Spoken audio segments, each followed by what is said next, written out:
Zhang Yi tersenyum sambil menggelengkan jarinya. Kau begitu cerdas, tidak ada salahnya kalau kau coba tebak. Mata Lu Keran berputar cepat. Bagaimanapun, tidak mungkin itu buatan manusia. Produk tingkat teknologi industri seperti ini, kalau bukan peninggalan dari suku Yihen, maka pastilah dari ras lain yang tingkat teknologinya sangat tinggi. Dari ras-ras yang aku ketahui, hanya ada suku Changyuan. Zhang Yi mengacungkan jempol. Cerdas! Ini memang aku dapatkan dari suku Changyuan. Begitu mendengarnya, Lu Keran pun merasa lega. Makhluk mekanik raksasa setinggi ratusan meter saja bisa mereka produksi massal. Jadi membangun kapal perang raksasa semacam ini jelas bukan masalah. Zhang Yi menunjuk kapal perang itu sambil berkata, benda ini bisa terbang dan menyusup ke dalam tanah. Sangat luar biasa. Bukankah kita memang berencana untuk di masa depan membangun markas penyimpanan di luar angkasa atau di dalam tanah? Benda ini sangat berguna. Supaya kau tidak kerepotan, cukup dimodifikasi berdasarkan strukturnya yang ada dan bisa langsung digunakan. Selain itu, aku ingin kau coba lihat apakah kau bisa menguasai cara mengendalikannya. Kalau kita hendak menyerang markas utama Kekaisaran Wuluan, mungkin kita harus melakukan serangan pengepungan. Pertahanan mereka bukan sesuatu yang bisa diremehkan. Kalau benda ini bisa digunakan sebagai senjata pengepungan yang kuat, mungkin akan memberikan hasil yang mengejutkan. Lu Keran mengangguk terus-menerus, mata berbinar penuh cahaya, sampai-sampai nyaris tidak mendengarkan apa yang dikatakan Zhang Yi. Daya tarik benda seperti ini untuknya setara dengan mobil sport kelas atas bagi anak muda. Kakak, aku boleh naik dan melihat-lihat ke atasnya, tidak? Zhang Yi mengangkat tangan. Silakan saja. Di atas ada beberapa makhluk mekanik. Mereka sudah diprogram ulang. Tidak akan menyerang manusia. Aku bisa memberikanmu otorisasi agar mereka mendengarkan perintahmu. Sambil berbicara, Zhang Yi membawa Lu Keran langsung naik ke kapal perang itu. Berhadapan dengan benda raksasa seperti ini, Lu Keran menengok ke kiri dan kanan. Bahkan memeluk sebuah makhluk mekanik perawatan berbentuk bulat lucu dan enggan melepaskannya karena terlalu senang. Ini surga. Dia begitu gembira sampai ingin berguling-guling di lantai. Aku akan memerintahkan pasukan bayangan untuk berjaga ketat di sini. Tidak boleh ada siapapun yang mendekat atau mengintip. Gunakan waktu ini untuk menelitinya baik-baik. Tekanan kerja padamu memang cukup besar, terutama dalam urusan persenjataan dan pengepungan. Kami sangat bergantung padamu. Tapi jangan terburu-buru, kita bisa menunda sebentar. Pastikan semua hal dilakukan sebaik mungkin menurutmu, baru kita mulai bergerak. Lu Keran hanya melambaikan tangan santai ke arah Zhang Yi. Gampang saja, Kak. Sekarang semua ini tidak terlalu menyulitkanku. Ia menatap ke dek kapal, pada makhluk-makhluk mekanik berbentuk bulat lucu dengan ekspresi lugu, sambil menggosok-gosok tangannya dan berkata penuh semangat. Dengan bantuan makhluk-makhluk mekanik ini, aku bisa menyelesaikan tugasku dengan kecepatan tertinggi. Dibandingkan mengatur manusia, dia lebih suka bekerja sama dengan mesin. Toh, cukup masukkan perintah. Mereka akan bekerja siang dan malam tanpa henti mengikuti kehendaknya. Melihat Lu Keran yang penuh semangat, suasana hati Zhang Yi juga menjadi jauh lebih cerah. Sekarang semua persiapan sudah lengkap, tinggal menunggu angin timur bertiup. Setelah 6 wilayah besar menyatukan pendapat, kita akan menggabungkan pasukan dan sumber daya yang ada di tangan mereka. Dan saat itulah balas dendamku dimulai. Zhang Yi berdiri dengan kedua tangan di belakang punggung, diam-diam mengepalkan tinjunya dengan kuat. Wilayah Laut Timur di luar kota Laut Timur. Di bawah laut yang dalam dan gelap, bayangan besar perlahan mendekati permukaan air. Itu adalah seekor hiu raksasa sepanjang beberapa ratus meter. Bentuknya aneh, tubuhnya dipenuhi duri-duri tajam. Setelah muncul di permukaan, matanya menatap tajam ke arah kota Laut Timur di kejauhan. Kota itu kini sudah menjadi puing-puing. Tembok kota telah diterjang oleh tsunami, dan bagian dalamnya berubah menjadi lumpur serta rawa-rawa. Jenderal berzirah perak, Animo, tengah berlayar di wilayah laut ini, menjalankan perintah penjaga gerbang dunia bawah untuk menyerang umat manusia. Dari jarak yang cukup jauh, Di punggungnya duduk seorang gadis kadal berpakaian zirah tempur yang sedang menggunakan alat untuk mengamati keadaan di sekitar kota Laut Timur. Dalam layar pengamatan, terlihat beberapa prajurit dan teknisi sedang membersihkan reruntuhan, menyelamatkan senjata dan perlengkapan yang masih bisa digunakan. Manusia masih berani berkeliaran terang-terangan. Gadis itu berkata dingin. Kemudian, dia memerintahkan Animo di bawahnya. Beri mereka pelajaran. Begitu mendengar itu, dari tubuh besar Animo terdengar suara tawa yang dingin. Lalu ia tiba-tiba membuka mulut lebarnya. Sebuah bola air raksasa berwarna biru berputar cepat di dalam mulutnya, menyerap air laut di sekitarnya hingga semakin membesar. Boom!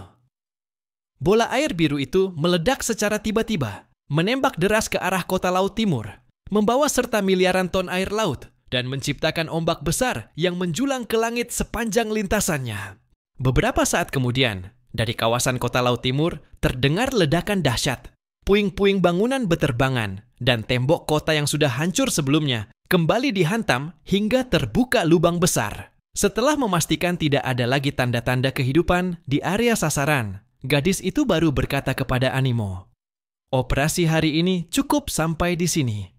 Mari kita kembali dan lapor kepada Panglima Besar." Baik. Animo pun menyelam ke dasar laut.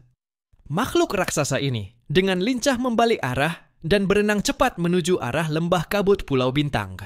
Saat ini, di Kekaisaran Wuluan, penjaga gerbang dunia bawah, Zhenglou, karena menderita duka mendalam akibat kehilangan anaknya, selama ini terus berada dalam kondisi marah dan terpuruk.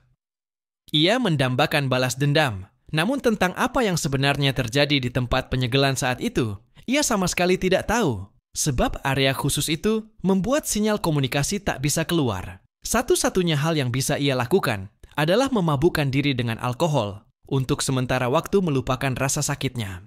Alkohol, zat bios sederhana yang bisa dihasilkan melalui fermentasi berbagai tanaman dan sari buah, memang meninggalkan jejak penting di peradaban semua ras manusia. Bahkan monyet-monyet di pegunungan pun tahu cara memanfaatkan buah untuk membuat minuman dan memperoleh kesenangan dari situ. Namun, sebagai puncak kekuatan tempur Kekaisaran Wuluan, sebagai pilar utama negara, kondisinya yang seperti itu tentu membuat banyak pihak merasa cemas. Maka pada hari itu, Kaisar Kekaisaran Wuluan, Xie, menaiki tandu kerajaan dan mendatangi kediamannya. Kaisar datang secara pribadi. Zhenglou, meski sedang mabuk, tetap harus keluar menyambut. Begitu pintu dibuka, ia langsung melihat raja muda itu yang, secara garis keturunan, adalah keponakannya. Paduka.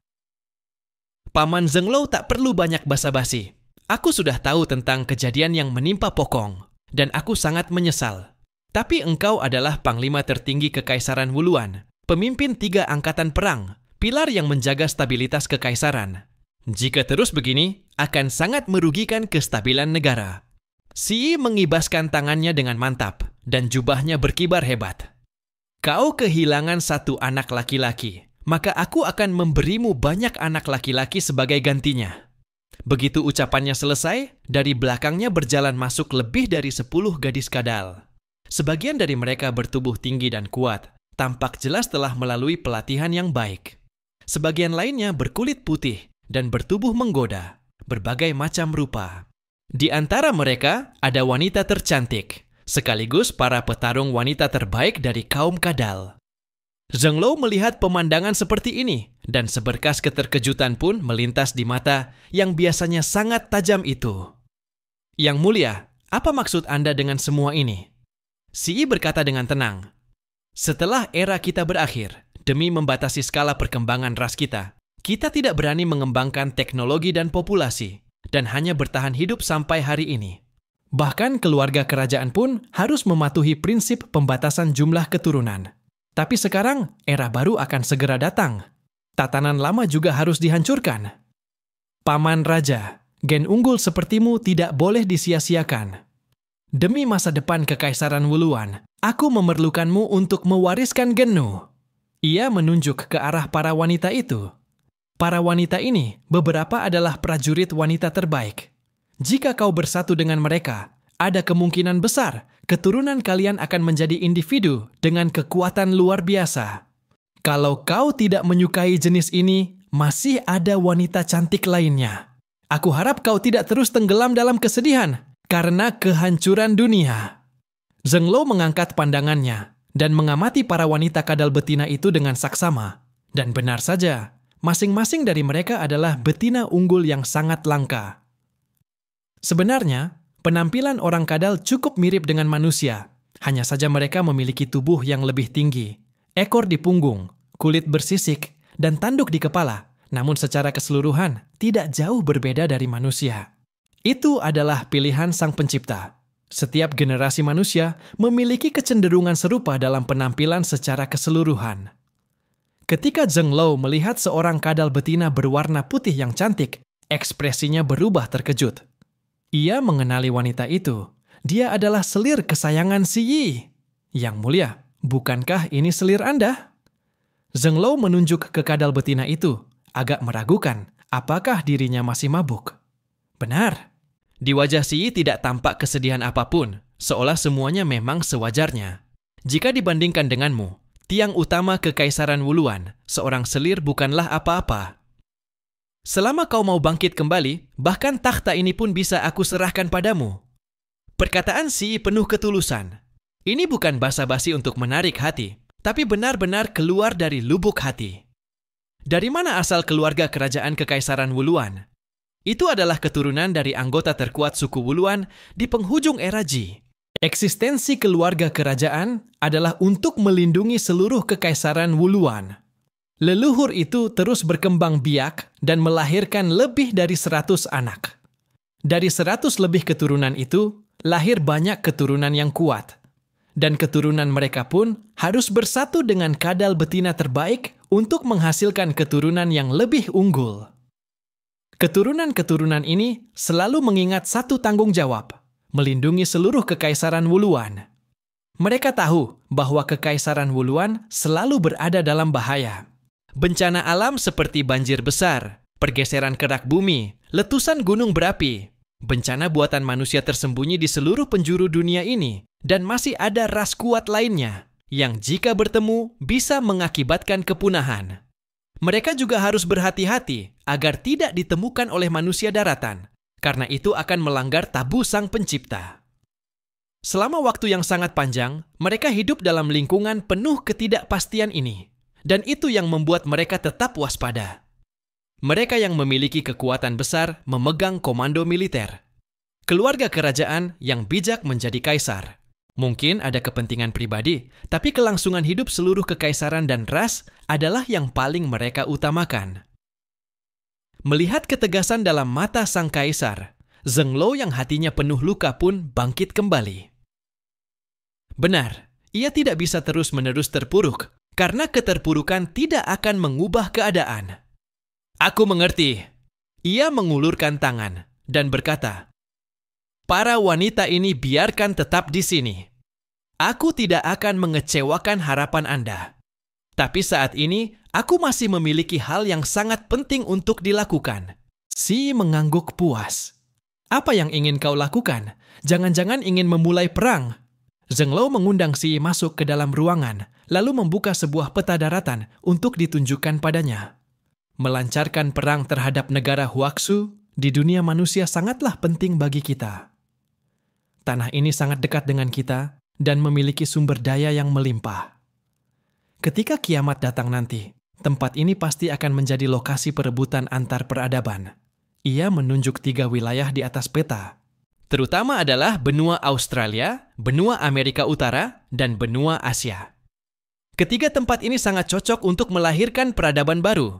Jika kita bisa mendapatkan tanah-tanah ini, kita akan memiliki peluang lebih awal untuk menjadi ras malaikat ketika era baru tiba. Si Yi mendengarkan penjelasan Zheng-Lo dan mengangguk perlahan.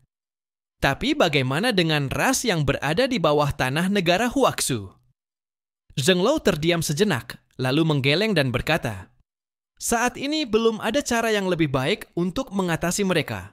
Si Yi pun berkata, "Kalau begitu, bagaimana kalau kita ubah arah dan mulai bergerak ke 2 benua lainnya?" Ia menunjuk ke Australia. Di pulau terpencil ini, belum ditemukan adanya peradaban khusus, bukan? Zheng Lo menopang dagunya dan berkata dengan hati-hati, "Tidak bisa dipastikan." Memang tidak bisa dipastikan, karena di dunia bawah tanah yang gelap, berbagai peradaban menyembunyikan jejak mereka dengan hati-hati. Jika ditemukan oleh Sang Pencipta, mereka mungkin akan mati. Jika ditemukan oleh kaum Druk, mereka pasti akan mati.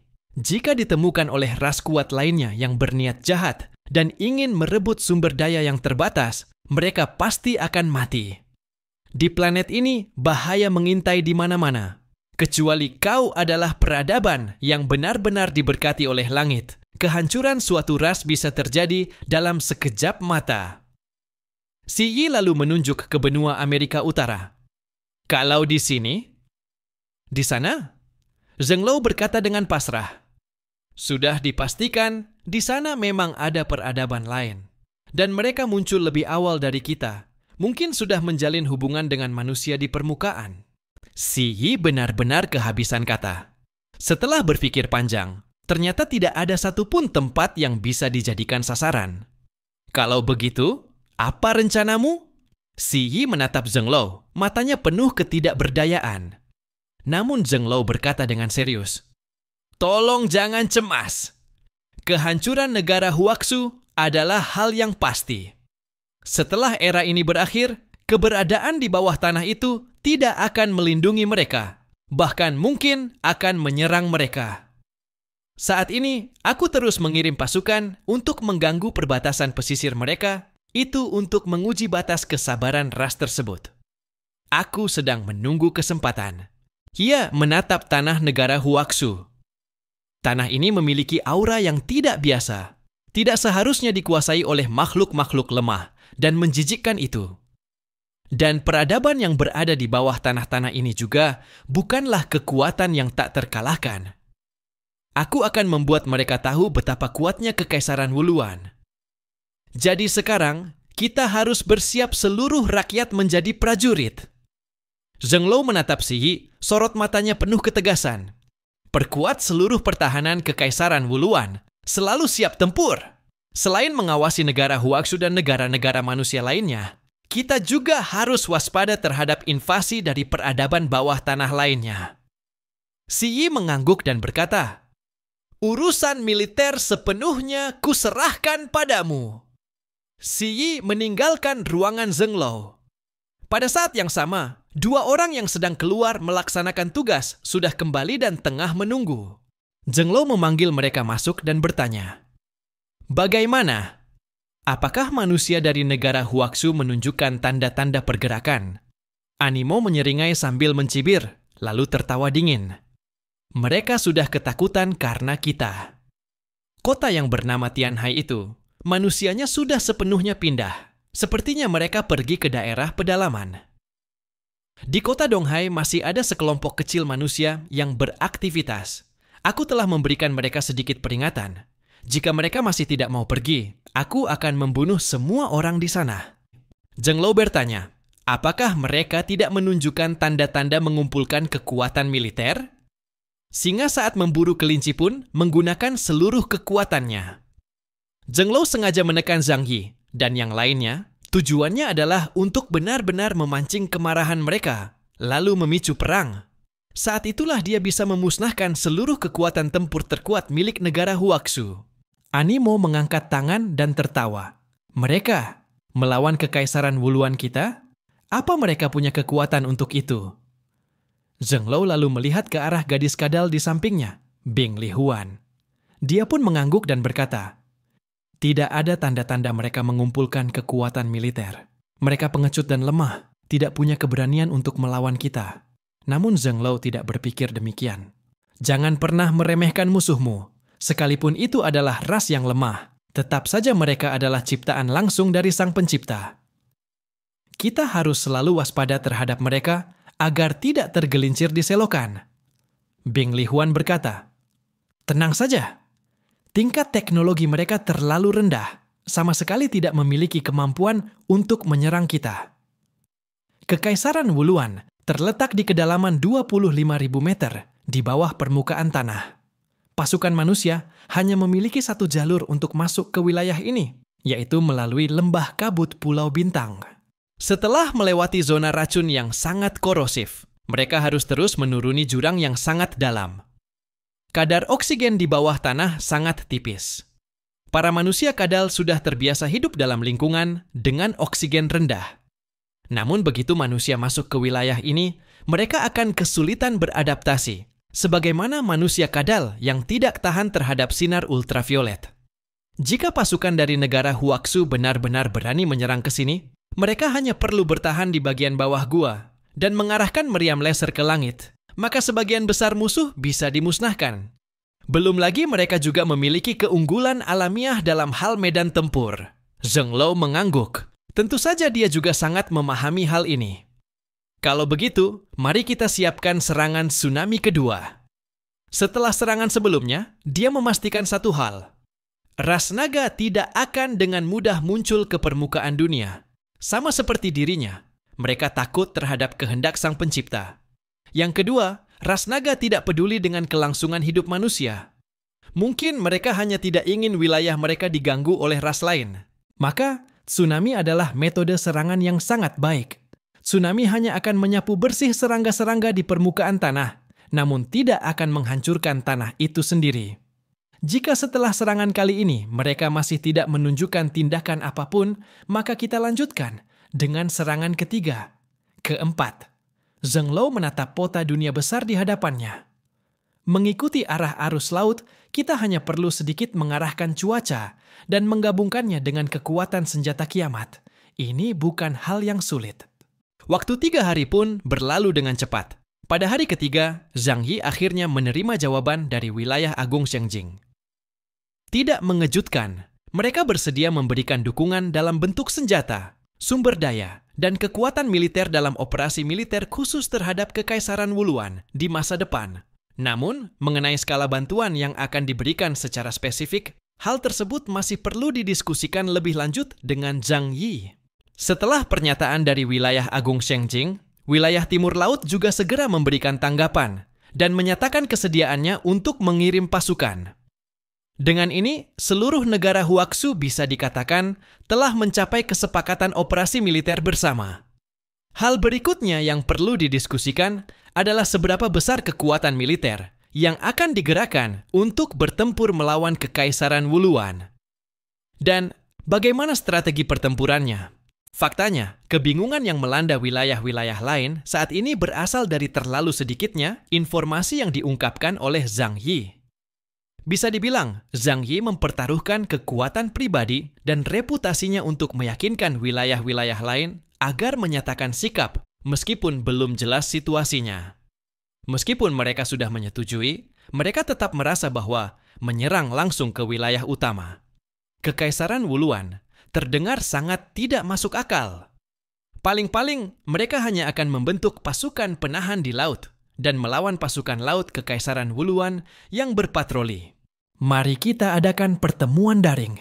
Aku sendiri yang akan menjelaskan situasinya secara rinci kepada kalian.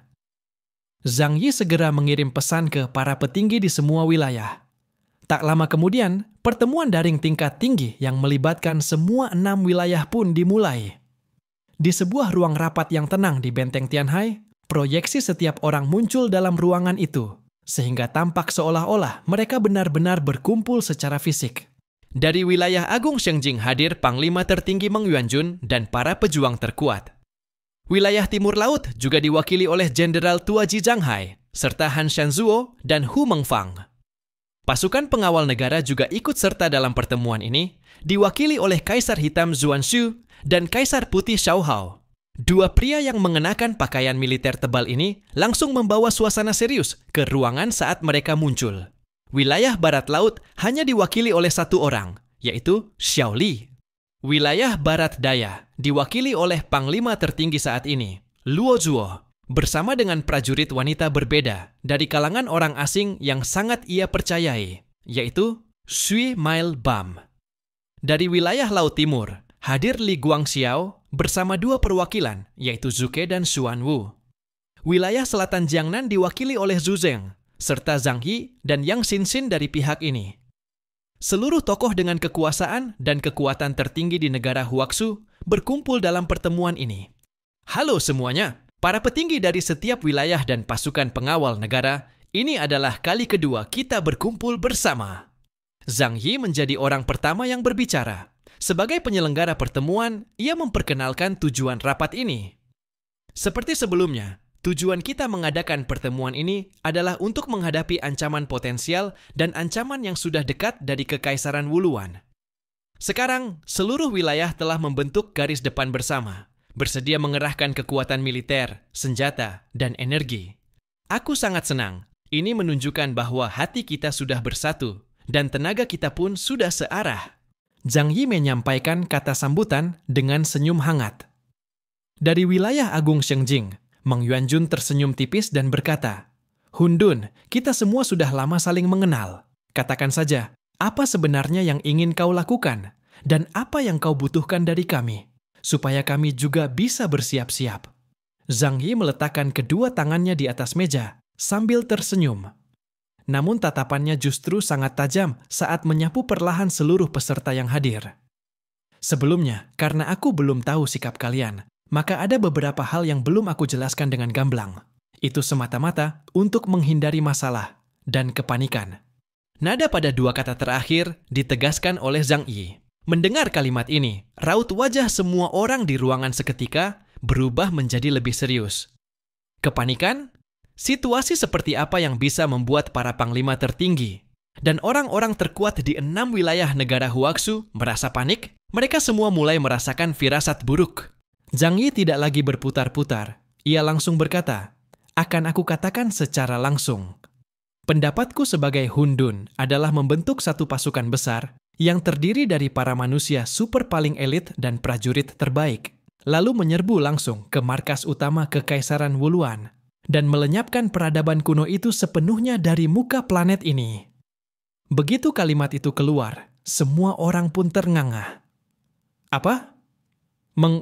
Melenyapkan Kekaisaran Wuluan. Han Xianza duduk di dalam ruangan berpemanas khas timur laut. Di sampingnya ada Hu Mengfang dan Ji Zhanghai. Namun ia tetap merasakan hawa dingin merayap ke tubuhnya. Ucapan Zhang Yi membuat jantungnya berdegup kencang. Dengan kekuatan mereka saat ini, apakah benar-benar mungkin mengalahkan sebuah kerajaan kuno yang telah bertahan selama miliaran tahun? Han Xianza secara refleks memandang ke arah Hu Mengfang di sampingnya. "Lau Hu, apakah telingaku bermasalah? Kenapa aku dengar Chaos bilang dia ingin melenyapkan Kekaisaran Wuluan?" Hu Mengfang tersenyum pahit. "Sepertinya kau tidak salah dengar. Memang itu yang dia katakan." Seluruh ruang rapat mendadak ramai riuh rendah. Semua perwakilan dari tiap distrik besar tampak tidak bisa tenang dan mulai berdiskusi dengan sengit. Bahkan Zhu Zeng yang duduk di kursinya pun tampak terkejut. Ia tahu bahwa Zhang Yi mengambil alih kendali Death God of Love dan juga menguasai bahan baku nuklir pembuatannya demi membalas dendam kepada Kekaisaran Wuluan. Namun ia tak menyangka bahwa keberanian Zhang Yi sebesar itu. "Chaos, gagasanmu ini bukankah terlalu mustahil? Dengan kekuatan kita saat ini, bahkan jika seluruh negara dikerahkan, belum tentu kita bisa mengalahkan Kekaisaran Wuluan. Dan kau bilang ingin melenyapkan mereka? Mereka berada di dunia bawah tanah. Kita sama sekali tidak memiliki informasi apapun tentang mereka. Jika kita menyerang dengan kekuatan penuh bangsa ini, itu sama saja dengan mendorong Huaxu ke dalam jurang kehancuran yang tak berkesudahan." Orang-orang mulai angkat bicara, jelas-jelas tidak menyetujui gagasan gila Zhang Yi. Risikonya terlalu besar. Belum lagi apakah mereka bisa menang atau tidak. Kalaupun menang, itu pasti kemenangan pahit. Sama sekali tidak sepadan. Zhang Yi sudah menduga ini akan terjadi, maka wajahnya tetap tenang seperti permukaan air tanpa riak. Ia hanya bersandar di sofa dengan tenang, menunggu semua orang selesai bicara. Benar saja, ketika mereka melihat reaksi Zhang Yi, mereka pun menjadi ragu dan satu persatu terdiam. Setelah semuanya tenang, Zhang Yi justru balik bertanya.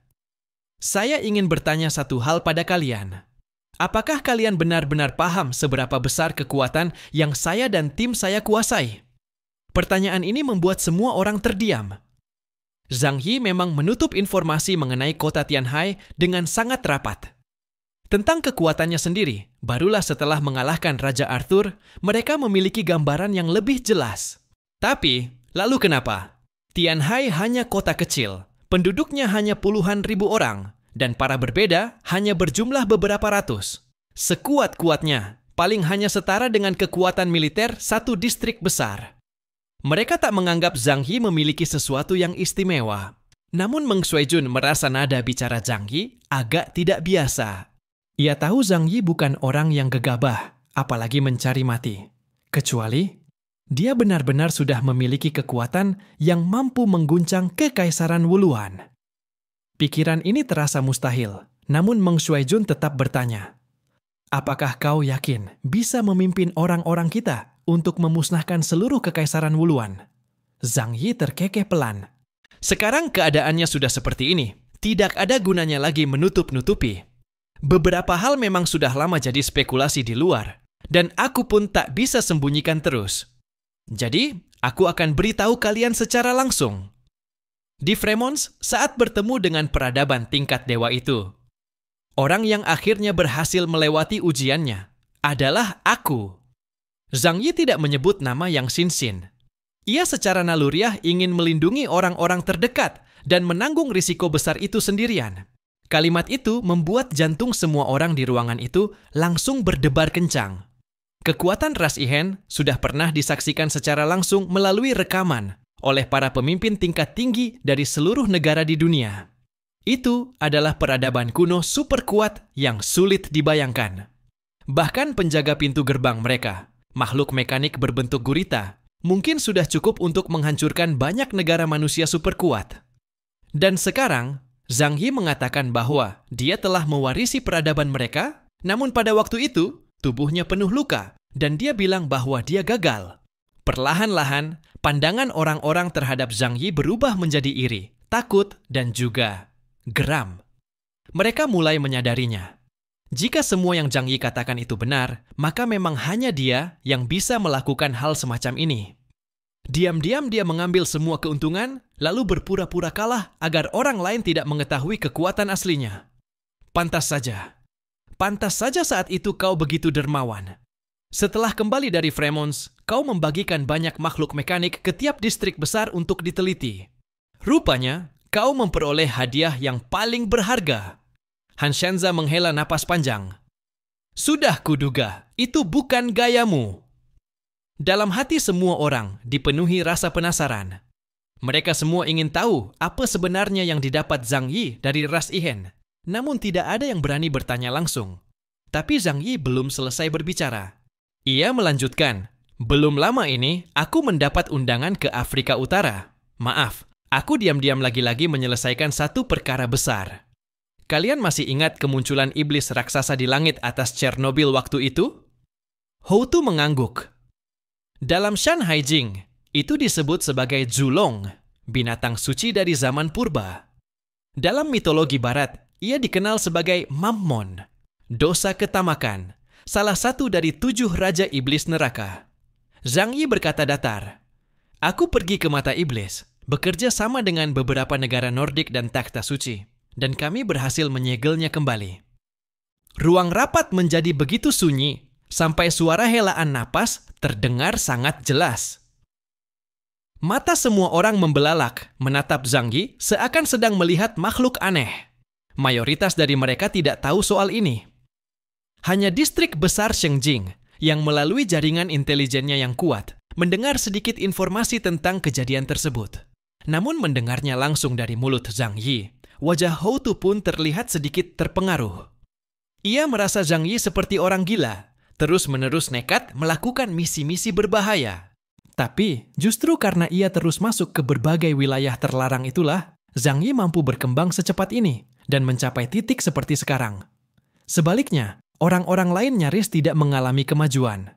Hou Tu pun sejenak termenung, sekaligus merasa berterima kasih pada Zhang Yi. Kalau bukan karena Zhang Yi pergi ke Afrika Utara dan membangkitkan pilar perunggu penjaga segel itu, ia pun takkan bisa masuk ke negeri para naga dan menerima warisan dari sesepuh itu. Zhang Yi mengambil cangkir di sampingnya dan meneguk kopi panas. Jadi, kekuatan yang kumiliki sekarang Segala sesuatu yang kupegang, semuanya jauh melebihi apa yang kalian bisa bayangkan. Jangan tanya aku apa yang kudapatkan. Ada beberapa hal yang belum bisa kukatakan. Itu rahasia. Tapi kalian bisa yakin, jika aku berani memulai perang ini, maka aku pasti memiliki keyakinan untuk menang. Keyakinan untuk menang. Kalimat yang sangat besar. Jika diucapkan oleh orang lain, pasti langsung menjadi bahan tertawaan semua orang. Namun kebetulan, orang itu adalah Zhang Yi. Seluruh Huaxu tahu bahwa dia adalah pria paling berhati-hati dan paling takut mati. Justru karena itu, kalimatnya jadi sangat bisa dipercaya.